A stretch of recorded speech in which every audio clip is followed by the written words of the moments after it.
মাত্র ৬,৫০,০০০ টাকা খরচে নির্মাণ ৩ রুম একতলা বাড়ি। ওয়েলকাম এভরিওয়ান, আসসালামু আলাইকুম। দর্শক, এখানে যে বাড়িটা আপনারা দেখছেন খুবই কম জায়গার মধ্যে এই বাড়িটা নির্মাণ করা হচ্ছে শর্ট কলম ফাউন্ডেশন দিয়ে।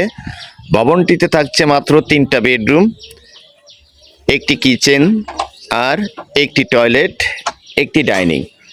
মাত্র 9টি শর্ট কলমের উপর নির্মাণ এই ভবনটির মোট দৈর্ঘ্য 27 ফিট, প্রস্থ 24 ফিট, 648 স্কোয়ার ফিট জায়গায়।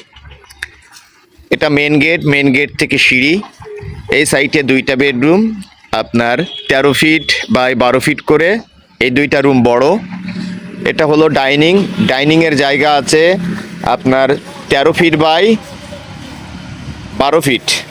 এটা হলো ডাইনিং এবং সামনের দিকে একটি বেডরুম। এই রুমের সাইজ 13 ফিট বাই 10 ফিট। অতএব মেন গেট রয়েছে 6 ফিট। এখানে কিচেন 6 ফিট। এই সাইডে বাথরুম 5 ফিট বাই 6 ফিট। মোট এই ভবনটার এখন পর্যন্ত যে কাজ করা হয়েছে তার জন্য রডের প্রয়োজন পড়েছে মাত্র লিন্টন পর্যন্ত 1500 কেজি এবং 7 ফিট দেয়াল গাঁথনি করে দেওয়া হচ্ছে লিন্টন। তো যাদের বাজেট কম, মজবুত বাড়ি করবেন, এই নিয়মটা ফলো করলেই কিন্তু কম টাকার মধ্যে খুবই সুন্দর মজবুত স্বপ্নের বাড়ি করে নিতে পারবেন। তো এখন যে বিষয়গুলো জানানো হয় যে এই বাড়ির ছাদ দেওয়া যাবে কিনা, দেখুন যেখানে লোড সেখানে আরসিসি বিম। এই বিমের সাইজ 10 বাই 12 ইঞ্চি। এখানে একটু জুম করে দেখাচ্ছি সিঁড়ির জায়গাতে, দেখে নিন।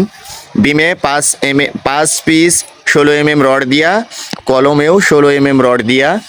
তো এই বাড়ির দেওয়াল ফাটার চান্স একদমই 0। এখন 7 ফিটে লিন্টন করে 9 ফিট 6 ইঞ্চিতে ছাদ করা হবে। ভবনটার ছাদ দেওয়া পর্যন্ত খরচ আসতে পারে 10 থেকে 11 লক্ষ টাকা, আর কমপ্লিট খরচ 16 থেকে 17 লক্ষ টাকা। তো যাদের বাজেট কম বাজেটের মধ্যেই গ্রামের মধ্যে খুবই নান্দনিক সুন্দর স্টাইলিশ ডিজাইনের বাড়ি করবেন, এই নিয়মটাই ফলো করতে পারেন। দেখুন কতটা নিখুঁতভাবে কাজটা করা হয়েছে খুবই কম জায়গার মধ্যে। তো আমরা যে গাঁথনির ইট এই পর্যন্ত গাঁথনি করেছি, আমাদের 8000 ইটের প্রয়োজন পড়েছে। কুষ্টিয়ার বালু 500 সেফটি, আর ইটের খোয়া ভাঙা হয়েছে মোট 6000 ইট লিন্টন পর্যন্ত এবং 9টা কলম। তো দেখুন খুবই কম জায়গার মধ্যে এমন শর্ট কলম ফাউন্ডেশন দিয়ে আপনি আপনার স্বপ্নের একতলা বাড়ি করে নিতে পারেন।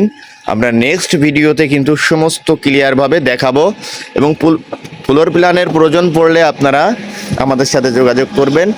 সবাই ভালো থাকুন, সুস্থ থাকুন। আবারও কোনো ভিডিওতে দেখা হবে। আসসালামু আলাইকুম।